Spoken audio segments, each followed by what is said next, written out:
Bonsoir. Ils sont là.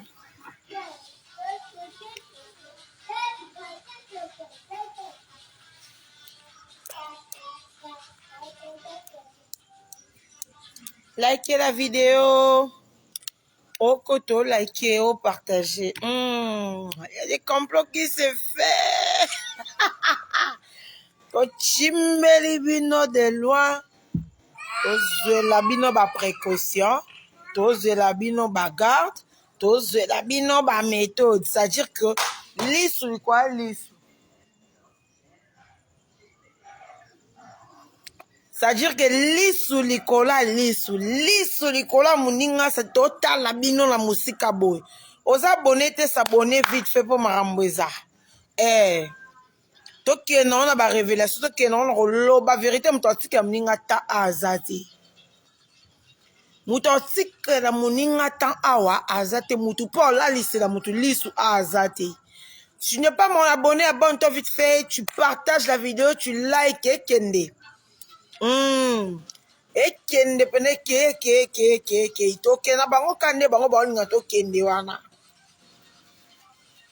ba pasteur alimete ba faux pasteur balochi lobi botinda ba mikala ba benga baloba nini enga banga mikala te bana bilo te bango tout dans sa analyse nanga pas parce que je connais Mikala Mbaye mais parce que dans mon innocence na de loin. Likez la vidéo. Likez la vidéo et Christelle Pocho, likez la vidéo, partagez les gars. Bon, mon atte que mamba peigné le mamba lokuta. N'habite so batu ba comprendre, n'enga la comprendre. N'habite so batamaye les bazande biso to batamaye les c'est-à-dire au vani pena bo analyser bité. Petu au peigné ba otinda inde kotinda. Bonsoir non na soleil. Sauf vani pena analyser mutanka, ça pena mut esprit. Au sensible que notre thé ba kosa. Comment on est compliqué dans beaucoup de d'où c'est Chidibi Boni comment moi nanga Chidibi mama peigné le so bo fungola misu bo comprendre que non pasteur na biso ya moi na matete alors ça ba complot na e pourquoi ni être méchant comme ça Mikala Mbaye ya bezika Satan de avandi bo atandi li solo bon se rappelle li solo jeudi soir à 22h aussi bonsoir aussi Kuba bonsoir la queen. Bon, se rappelle l'issola jeudi soir à 22h. Non, moi, il y a que l'issola jeudi soir à 22h, l'issolo et Zawadi. Pasteur Alimete, moi, je vais l'héritage à mes parents. Avanda, ça il y a complot na Zawadi. Yo, moi, j'ai mouto yo sala. Featuring nangai, soi-disant. Mais yo, quand c'est nda kuna mouto filmera ba photo nanga nda kumobimba. C'était un plan, c'était un complot bien préparé. Mais ça, tout le monde va comploter na vie. Bonsoir à tous. Il y a des gens la vie va comploter.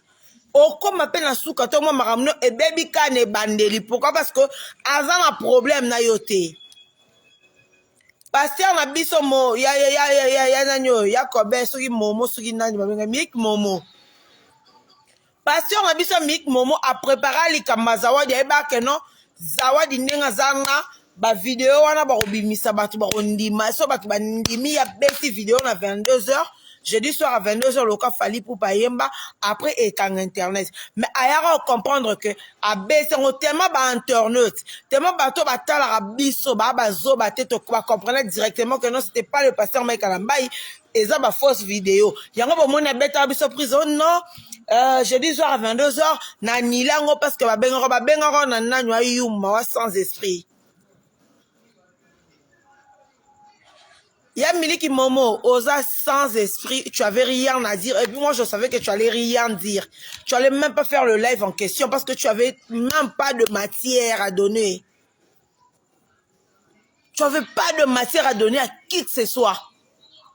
Yango no betara live wana te jeudi soir à 22h parce que batu bandos de yoto comme matière ezanine.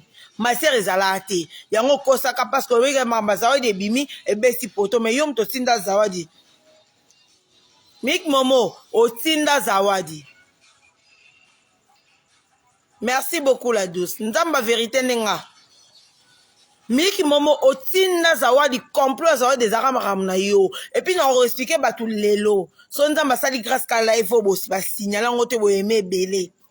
Je vais expliquer aux gens pourquoi est-ce qu'Otinda Zawadi. Et puis, c'était quoi le raison. Zawadi est venu avec ses histoires. Zawadi le kuta moi si mo yibi aventurière escroc. Mobala bato kangai na kisi bane na bane nzamba munene a délivrer moi mobala bato.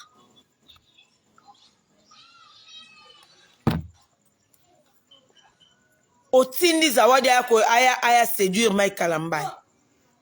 Pendant que yo moko Miliki Momo yo moko ne Eliane boboman tina suka. Mutasinde Eliane ate zaka yo moko yebi ko sa no makambo te yango ne bebe la yo. Ya Mike Kalambai zaka ni na kati. Jaloux. Zawadi aya na ndaku ya metala maka mususu anzambe bazo pekisanga na loba na ko ko bimisa kapo mutema yange kika na la kimia. Bo partager na live bat ba matati. Botindi Zawadi aya. Zawadi aye akutani na beton. Aluka mona nzoto pasteur amona te. Amona te soki nya mona te ke no yebso mbe simba te. Erba moni, Miliki Momo moni ke makambo atinde Zawadi asala esimbi te bato bakwa na ngote. Aka tindeli Peniel mbongo pour la troisième fois. Asini Peniel. Et puis Peniel, franchement, osa esprit moukié. Peniel, osa esprit moukié. Mona vinonte na mona fief sans esprit de quoi yo. Yo moutou baro tinde la robe à $3000. Pour clasher papa bana baro tinde $3000 esprit un Peniel. Yo fimo fa tinde ro mbongo ebele ça dit que ba tinde lo bela mbongo mo boyi keno ngane na bo na penye na ra mo sa Mike Kalambai so na vandi fona clasher kitoko comprendre mais yo ba tinde ba mbongo mike ba miette mo mike likona ngo ba bengo na kishasa ba futelo chambre hôtel yo lo ba makama mai nga kanisa ko zo courage ça ba tukeno bana parce que toi tu traites Mike Kalambai Peniel au traité de père irresponsable, à qui pas banate, à son rassuré à banate, au traité de tout le nom. Et puis, on commet un tweet, nayo. Je te donne 24 heures. Si tu viens pas régler ce qui va ni non parental, n'ako bimi sa makambo. Moi, je savais pas que non. Pourquoi pas au rappeler à Pebatou que ces enfants-là souffrent un eczéma? Que oza maman ya salité te parce que na ki chasse so ki moi si moi no mama pala to salité moi na mama pa attendre na makodia un enfant qui mange bien un enfant qui dort na ba air na ye moi no za bien za l'aise za ba souci mutu te moi no bel eczéma ndeni za ba maladie eza ma kwanza moi no bel ma kwanza ndeni so ba sokola ke bien tu es une femme sale Peniel. Tu es une sale femme, tu sais même pas prendre soin de tes enfants. Tes propres enfants, tu sais même pas prendre soin d'eux. Et c'est toi qui traites Mike Kalambai de parents irresponsables. Comment est-ce que yoza maman ya bana nanda kubana ba comme bel eczéma? La question que je me pose. Moi na beli makwanza ndenge nini pendant que yoza maman ozawana. Abeli makwanza na miracle ni. Tu dis à la page à maman longo ba photo bana ngai. Parce que bana ba eczéma moi na bela ngondeni eza makwanza moi na bela makwanza ndeni abela makwanza miracle ni parce que pendant que toi tu es la mère au sokola bango bien au sara bango les beauté bien balière la air bien comment est-ce que yo moi na mama kwa palata na makwanza o lo ba que non voilà bana ba bela que eczéma tu es une femme tu es sale. Et moi, je rends grâce à Nzambe Mike Sambe parce que si on continue à faire un peut-être un gars qui m'a kwanza me conçoit bima ni à moi les carrément lamba. Ni à moi les carrément lamba ça moi ça m'étonne. Comment ça salité? Comment est-ce que moi la coupe mama kwanza?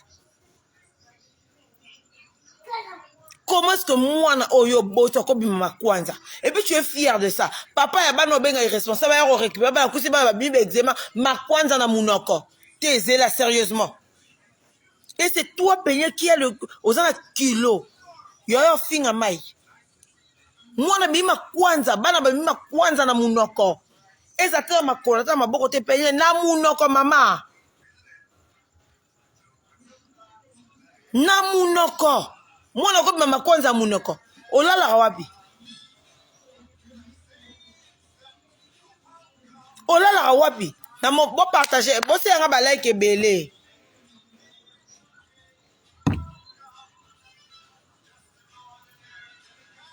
bo se nga no ba like ebele. Est-ce que maman est bonne à mon encore maman kwanza? Tous en ont bien. Bon, c'est un examen, l'examen lingal ya ma kwanza te. Ya ma palate te yanini. Et ça infection oui ou non? Comment est-ce que moi na beli ma kwanza? Ça comme ya ma kwanza na mon encore. J'étais étonné, en fait j'étais resté sans mon habit. Eh, moi na ma kwanza na mon encore.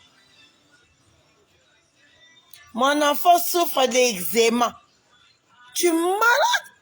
Pas dit bon ma maman. Oh maman mouté ça la bien. Comment est-ce que toi une mère tu peux reconnaître que moi n'a belle à ma kwanza m'a dit qu'elle a raison. So m'a dit comme ma kwanza comme aucun ça veut dire que maman a salité. Ouais bon je suis en banate parce que ma kwanza qu'elle a embalama encore. Ce qui moi ça belle moi na belle ma kwanza ça embalama encore comme elle en 3-4 fois té. Ça dit que non belle peut-être ça qui na moi erreur moi distraction moi la belle ma kwanza tu peux le soigner vite fait puis c'est fini ça passe. Ça peut pas revenir. La maman, longo la photo bananga, mon fils souffre d'eczéma. Sale fille. Maman moko ya salité pendant ma kasi. Et puis na mona ka peigner quand donc ba photo, baso ba tsaka ba maquillage, baso ba tema lokwa yo na ba photo. Basa ça été ba mon punda o to benga kimongo. Ba mon punda pena niveau 0, c'est à dire que kuna mbeto lumbara solo. Mobala bimara na nye ya bana ya bilamba.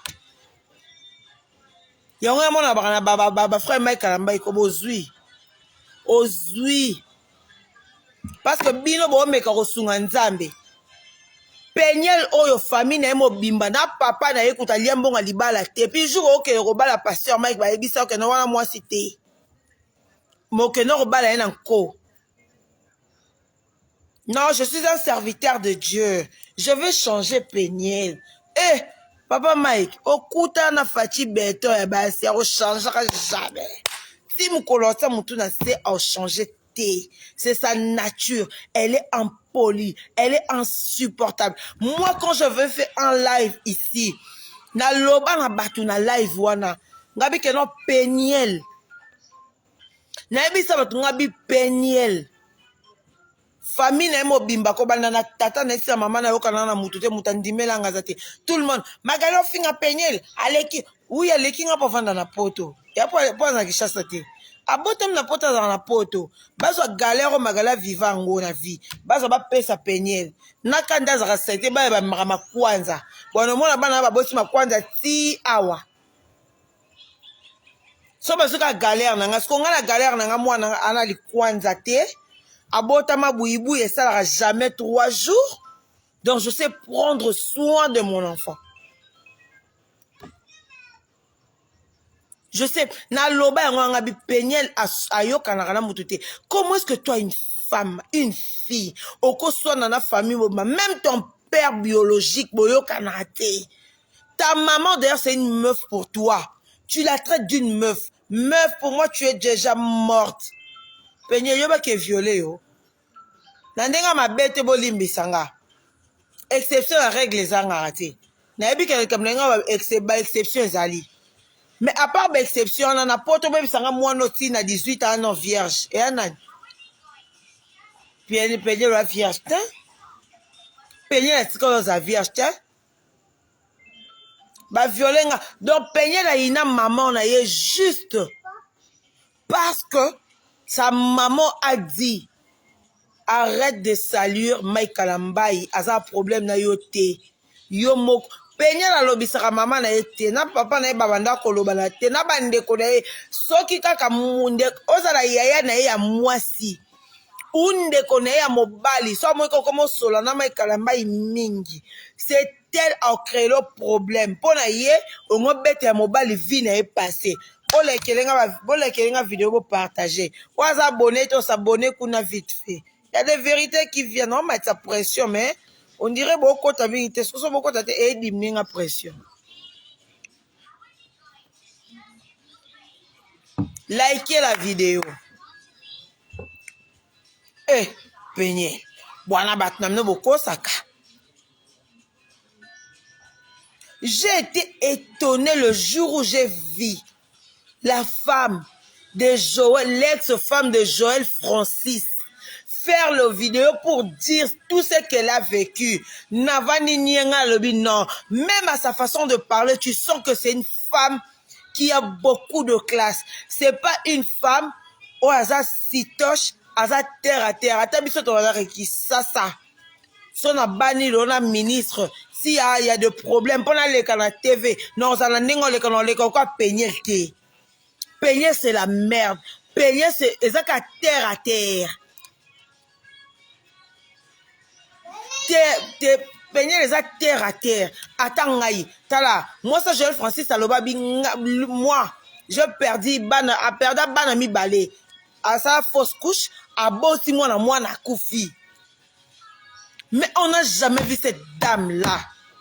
Na sikalate na yebi kutelong na yebelong ne kara Air Francis ayo ko bala moi sunde na yo yeba ke oh ex-femme na zaka ne moi si boy. Je n'ai jamais su. Je n'ai jamais vu moi ça au Joël Francis. Et puis quand elle te parle, hein, elle te parle avec la classe. Oh ça c'est vraiment moi sans ça au niveau, c'est-à-dire classe et zawa. C'est-à-dire qu'en avec classe, elle est raffinée en fait. Non, on a rejoint dans le passé Mike Ambek quand il a dit Peniel Okokanana, Madame Myriam Bondoana, moi ça, il y a papa Roy Mbondo, Bako Badjabou, Okokane, comme ma mère parle à talent, tu n'as aucune classe.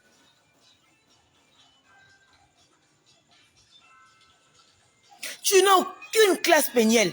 Tu es trop terre à terre. Au bon gars qui vient, on a tout dans pasteur Mike. Bato bota il faut botine de la yata na bate fon botune la ngai ezaki miracle ni bakutana na Peigné ndenge nini une femme qui manque du classe comme ça bakutana wapi c'était quoi le miracle en fait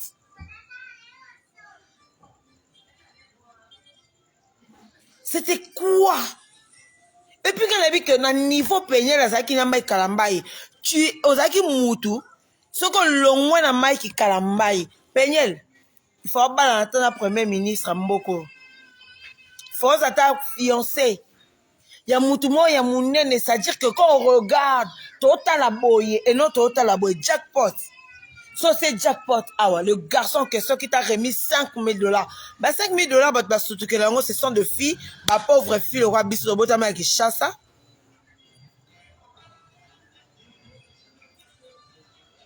Bah toi, surtout que bah $5,000, et ça biso, tout ce cola qui chasse ça. Tobotami awa toyebi soki nini te Peigné. C'est pas une femme comme toi qui était la femme de Mike Kalamba, mais c'est étonnant. C'est étonnant en fait. Ngalelo magali soka na komo solata na Mike Kalamba to vandi kiti moko. Ça dit na bando pona na ba classe ya bato fona ndo solo na bango. Ça dit que je choisis.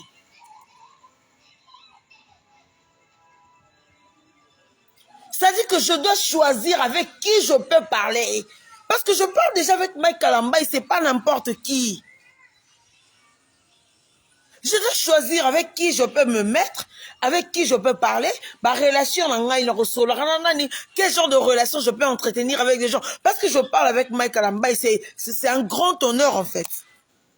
Parce qu'on a comme tout ça dans Solana et dans affaires bongo. Bon, on a son alliance. Toi, tu sais combien nous allons faire. C'est-à-dire, il faut se poser. C'est-à-dire, bon, ça on a cité. Parce que quand tu regardes, j'ai été tenu au monde avec Peigné la bimala jackpot. Tu as ça mon bali. Mais niveau Mike Kalamba, soit Mike Kalamba na Peigné na jackpot, ça dit Mike otale boy. Et là on la géant. Si yo jackpot otale boy. Il y a je vous dis qu'il n'y a pas match, il n'y a pas photo. On ne peut jamais comparer Mike Kalamba à jackpot. Comment Peignel tu peux tomber si bas? Après, ça fait, j'ai des secrets de ma djabou, des secrets de ma djabou là que tu dis. Oyebela rango wapi. Parce que n'a kalma bokabona avant même ma djabou ya. Avant même ma djabou, moi na mi balé kutoza sur na libala te. Okende na zemi. Sko yebisanga yi. Ba secret ma djabou wana. Nani? Parce que ami qui moment mutaya ko yebiso. Mais to yebi mu ekuta to kotera makama mwana na mosa bato mukia viola pamba. Non mais fait hein. De côté que nous avons pamba. C'est un jaloux. Attends, dans l'année prédication. Dans l'année prédication à pasteur Miki Momo. Miki Momo lobby, je me suis éloigné de mon ami parce que mon ami a comme un camarade de bateau on a bon solo raté. Oh, ya. Miki Momo pasteur Yaka, j'ai besoin de toi. Bon partager une vidéo na batunyo sur église ana ya héritage à papa. Botinda bango voice, botinda bango live, batalanga na ina loba bango. Nena ba papa bango papa bango va passer message. Dans la vie quand tu as un ami, soi-disant ton meilleur ami, avant que yo ceux qui ont un problème na batou, toi tu ne peux pas obliger à ton ami. Yo kangisa batou on a binemi sur un problème na bangote. Et sa volonté à camarade non ne mouto ko jouer. Que on a lobby ça sous bateau te. On a lobby ça sous bateau te parce que ba lobby ça camarade ngate. Momo oyo kanga. Mik momo fungola matoi na libumna munene na loba makambo koto matoi yo kabia. Yo kanga bien na balila. Quand tu as des conflits, tu ne peux pas interdire à ton ami le bisabatou parce que vous en prenez c'est à volonté na yene fait ça là que ngane na boye le ka masanga le banana bateau te dans le bisabangote mais il faut pas avoir un problème là bateau pas boye le bisabango so ku biso to ane loko te ba camarade na biso ba koma ba camarade binemi na biso to mona ngo normal to beta maboko boni yo o ko beta maboko oh mais non il faut assumer. Il faut supporter. Moi, je ne peux pas dire à mon ami, je me suis éloigné de lui parce qu'il parlait avec mes ennemis. Oh, ya. Toi, tu veux nous dire que non, aux ennemis, moroti à Kalamba yo le bisarate. Ata bozaba camarade. Mes ennemis, combien à Kalamba yo le bisarate. C'est la jalousie qui te fait. Mais quand Moussanga Mouto basike la héritage, c'est la Mouto a sombi lupangu zoua. Yo basike héritage à 15 mapangu. Mais Mouto a sombi ka lupangu moro yo c'est les zoua aux andoki. Ba spiritualité na bino est trop bas. Spiritualité na bino na assez. Spiritualité na bino est na assez makas. Parce que moi personnellement la Magali que je suis ici, camarade nanga, ceux qui sont ennemis nanga, parce que ceux ennemis nanga ça projet sanga mabe. Au moins tu comme ba fait na ye. Mais son camarade nanga zawana. A pe qui ça? Encore baba yo qui peut boire benga bi Magali. Et puis les ministres ba saki projet moi bobe keba jalousie Mik Momo. Okufa jalousie kente zo bomo. Tika via mai kalamba tranquille. Tika via mai kalamba tranquille to tike lo Peignel zoua. O comment foutele ba hôtel soka yeto yebi zoua. Zoua na yo, moi na impoli wana balake na mabe Peignel wana zoua na yo.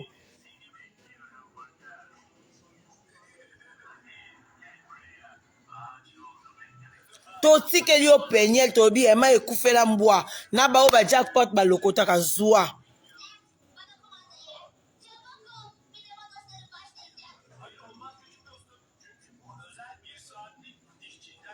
Zoua na yo. La divan Chalagou na yo ki. Tenga ofinga moi mutu yo te na commentaire na ebi tenga ba Mik Momo. To tike yo Peignel zoua ye. Mota mutema mabe Mik Momo Era Monica ke makambu nyonso to préparaki zawadi et tout consort. Et betili bende boy basaini. Azu Peniel. Batindele mbongo bima sala live. Peniel yebisa biso sala live par rapport à quoi? Po Mike afinga rote, akipa rote, na majabu bafinga rote, bakipa rote, mama Myriam wana kalkila rote. Bakipa kote, bakalkila rote, c'est-à-dire que non, makamuno kutu, elekata matoi na bangote. Mais toi, une mère Peniel, tu peux inciter les enfants au fingiba na ba mongol. Au fingiba na ba mongol Peniel. Pendant que yomoko nanu, mutukuta boti mona mongol la boti na défaut, on peut comprendre. Mais bana onzamba pesi yo. Obota bango na moment ya période dans zakita bolingo na mobali na yo. Tu peux même pas prendre soin de ces enfants là si ba bimi makwanza na nzoto. Est-ce que toi tu peux inciter les enfants mongols? Est-ce que toi tu peux mettre ta chaise?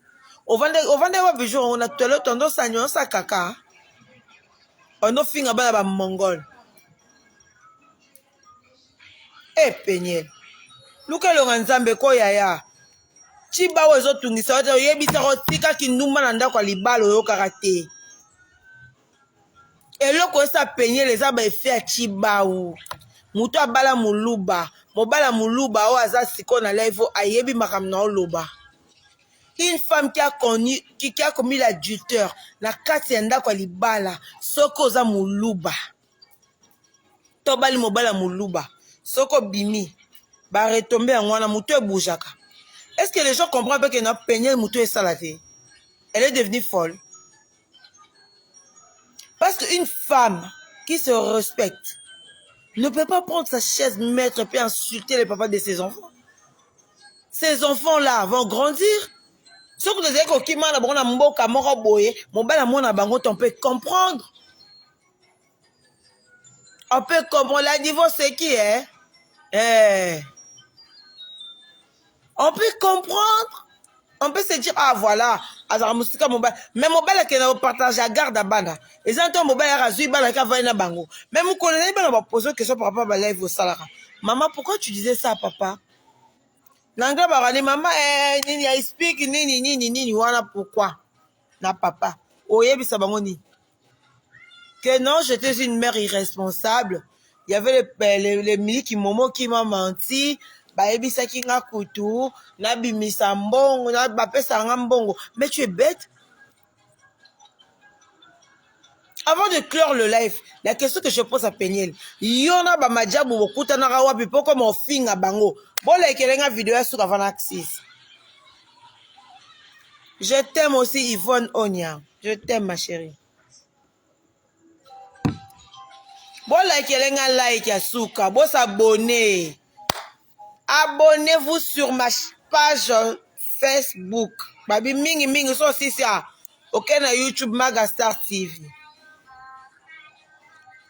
Ba série au boy na Mike, Majabu azarate. Bon moi place Miliki Momo, bon moi place bon comprendre que non Miliki Momo ne muto otinda ya sa makambo na nyonso tu.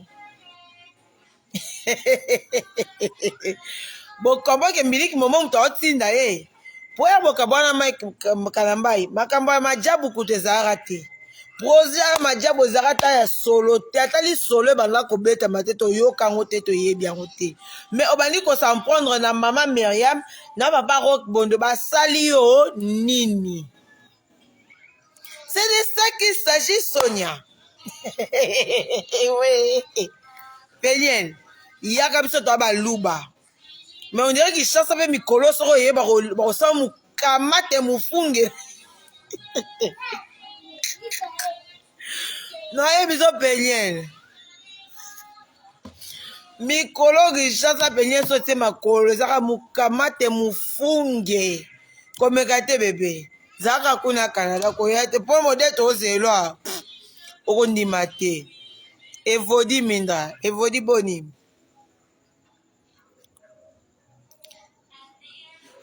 Pourquoi pas que y a un moment où tu as tinda boka bona na Mike. majabu ezalaka te lisusu majabu ceci majabu kutu solo ezalaka te. Mais quand toi tu dis que na ba secret majabu na obimisa na makambo yo bande koloba na makambo majabu yo mo yebisa biso makambo ya majabu ekoluka nini parce que ce n'est même pas sujet à majabu. Eh pasteur Mike bengaka penyele benga okise mutema po niveau fi wana kraka yo akobela mutu. Niveau kraka yo akobela mutu akomosela tina erazuwa. Ouais. Penyele ozala erazuwa o era yo soki o yaya tika akobaluba so esa azala na ndako moko mpona kobosala ezalaka pasi. Mobali moluba so esi bozalaka ndako moko so mpona kobosala ezalaka pasi.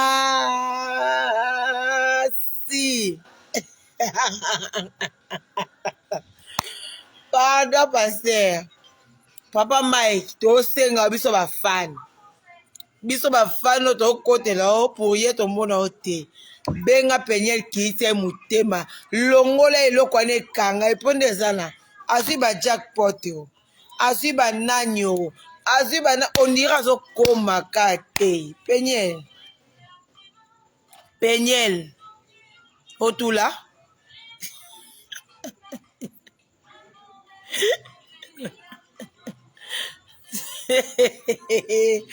Zambe penyele otula na iso ya Mike era pa penyele na pasi akesi koluka Fabrice babala teri ya lino. Oui bébé Fabrice babala teri ya lino. Eh penyele yaya ta ngai na kosa bongo te nga namoni penyele mati na podium ya Fabrice nga bon mupenya ndenge aza boye awa basansa to ba 20 mama mwaka mupenya nzoboka ba $1 comme takota ba stripteaseuse nga seigneur mupenya. Et puis ce niveau tu es descendu trop bas. Un Fabrice qui te demande zonga yo bina ya mado yo bini a penyele wakafia pétage yango pasteur Mike omoloko basunga nzambe te yo ke no sunga nzambe obi nzambe neza boye penyele olokwa yo moko yebi ke asama mpona za mwasa mutu te mwasa bato nga na kokomise mwasi na nga na kati ya ndako azwa na ye miliki momo boyoka na yesa bino vérité. Penyele na kati ya ndako ya Mike Kalambai omoni na miliki momo baleka.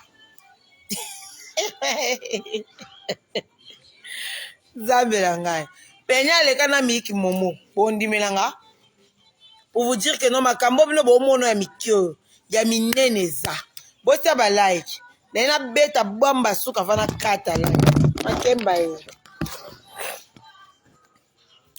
na beta musko bomba suka vana kata live wa benga ngo kata souffle awa ka Zombie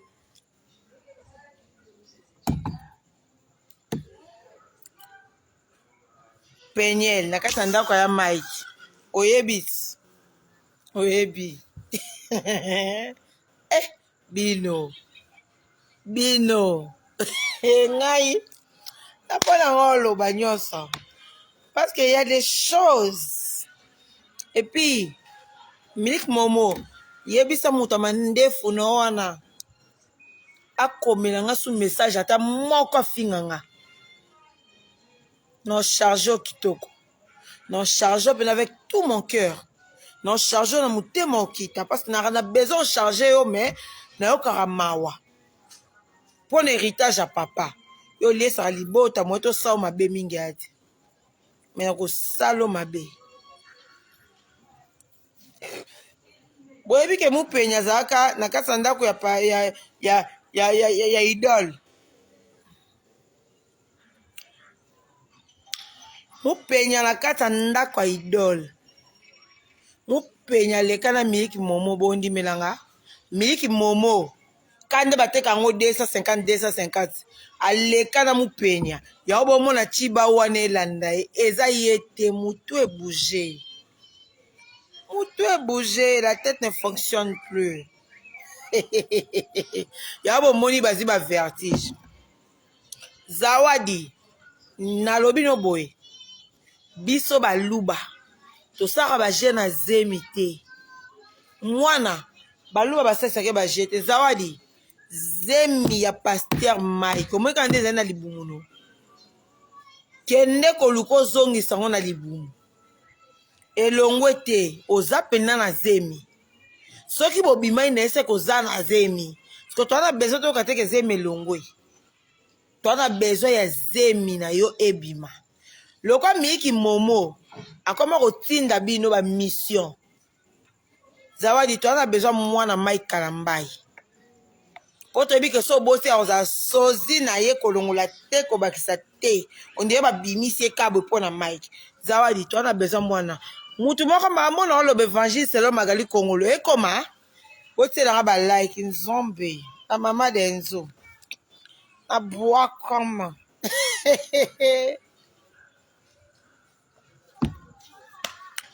na bwakama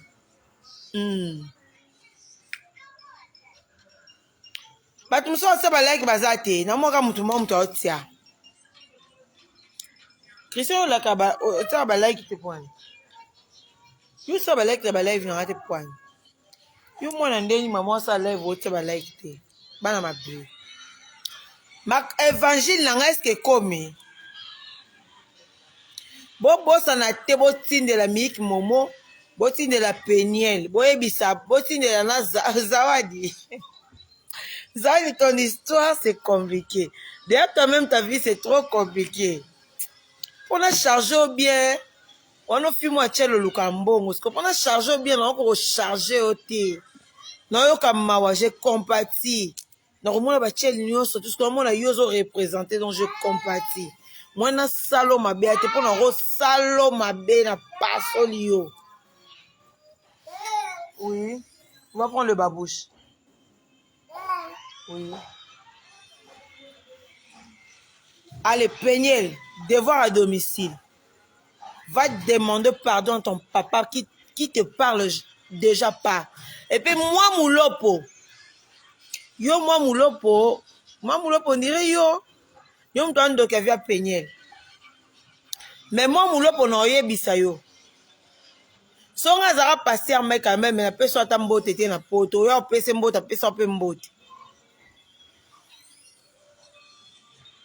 penya bi ngane na boye na mariage abona pesa ngata mbongo te mais yo osaja kindumba oya na mbongo siko yo pesa mbongo nini po olambi na ndako to bimi okeli banda okolie na restaurant tu finis de manger au restaurant tu reviens mobile a tuni olambi na lambi te parce que j'étais fatigué lobi na tongo bakutso na mbongo na sac ozoka ngo papa mi batindaki yo te po boloba na te na asindelaki yo osalaki ndumba ozalaki na mbongo maintenant dis-moi mabe eza piso bapesaka mbongo te mobile akaba mbongo te ma libanda akaba ya mbongo tout le jour et puis ya mukie te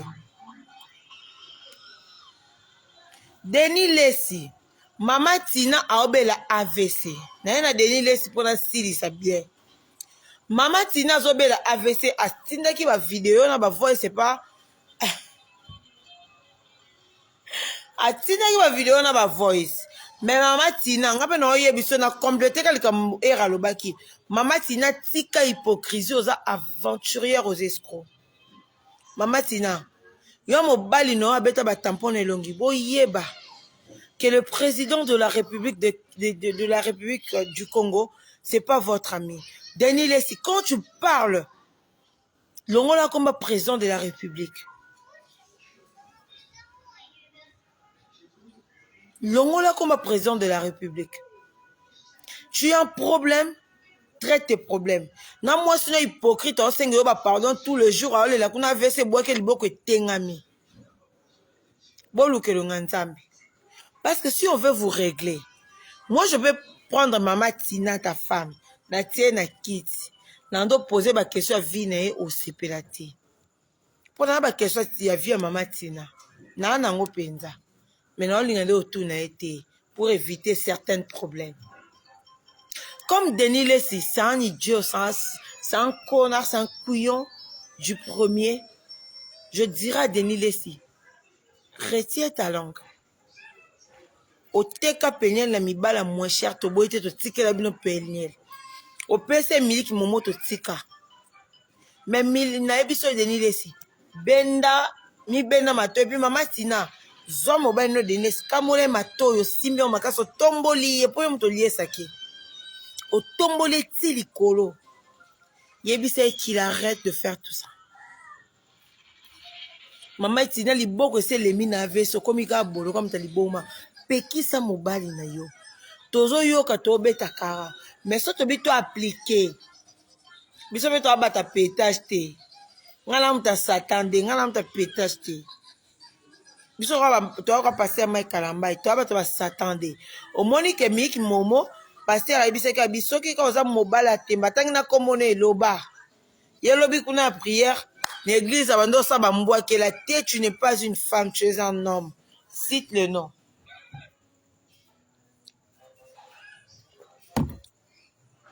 Oza moi mobali, oza moi cité tanga kombo. Mike Alamba ebisabi. Miliki momo, soza mobali tanga kombo loba. Mais tellement que tu es une na boka nkuna. Tellement que ça n'a eu moza peureux au coco tanga comme Mike Alamba était devoir le coco quitter te disqualifier na mambarando te disqualifier mama Tina liboko no na vese soza bizoto tango courant te lenge zike zonga tout droit kanga zoba na wana mobali wana kizenga na kanga e basinga. Et puis Miki Momo kanga mutama ndefu nona kizengi wana basinga pona ko régler bino so tout bien. Bosi ça non mona bata mosi bo escroquer bo sese ba clip bo pese mbongo te. Bo promettre libala bo pese ta otelinga na luka libala.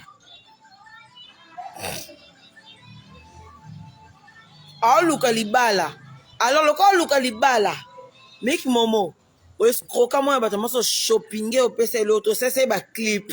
Ayema